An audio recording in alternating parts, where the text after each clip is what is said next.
MP కొండా విశ్వేశ్వరరెడ్డికి SIT నుంచి పిలుపు. రేపు ఫోన్ ట్యాపింగ్ కేసులో విచారణకు హాజరు కావాలని నోటీసులు.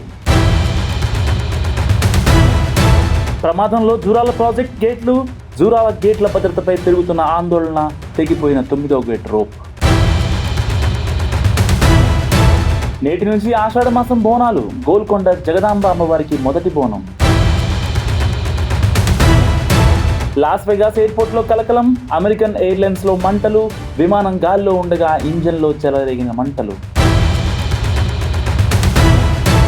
స్మార్ట్ ఆంధ్రప్రదేశ్ ఫౌండేషన్ పేరు మార్పు. స్వర్ణాంధ్ర P4 ఫౌండేషన్గా మార్పు చేసిన ఏపీ సర్కార్.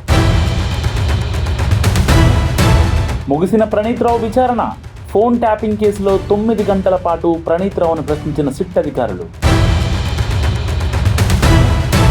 కన్నప్ప చిత్ర యూనిట్పై జీఎస్టీ సోదాలు. మంచు విష్ణుతో పాటు పలువురు ఇళ్లలో జీఎస్టీ తనిఖీలు. జగన్ని ఎవరూ ఆపలేరు. కూటమి సర్కార్పై విరుచుకుపడ్డ మాజీ మంత్రి రోజా. కేంద్ర కేబినెట్ సమావేశంలో తెలంగాణ మెట్రో ప్రస్తావన లేదు. మహారాష్ట్ర పూణే మెట్రోకు కేంద్రం సెకండ్ ఫేజ్ కేటాయించిందన్న మంత్రి శ్రీధర్ బాబు.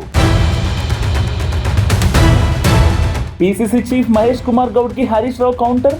అబద్ధాలు చెప్పడంలో పీసీసీ అధ్యక్షుడు సీఎంతో పోటీ పడుతున్నారంటూ వ్యాఖ్య.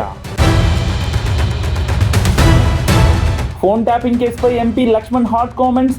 నా ఫోన్ కూడా ట్యాపింగ్ అయి ఉండొచ్చంటూ కామెంట్. రీకాలింగ్ చంద్రబాబు మేనిఫెస్టో కార్యక్రమం స్టార్ట్ చేస్తున్నాం. ఇక యుద్ధమే అంటూ జగన్ కీలక నిర్ణయం. మళ్ళీ పవన్ కళ్యాణ్ టార్గెట్ చేసిన రోజా.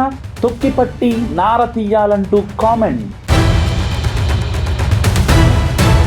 ఏపీ అన్ని రంగాల్లో అభివృద్ధి చెందుతుంది. టూరిజానికి ప్రభుత్వ ప్రాధాన్యత ఇస్తోందన్న నిమ్మల రామానాయుడు.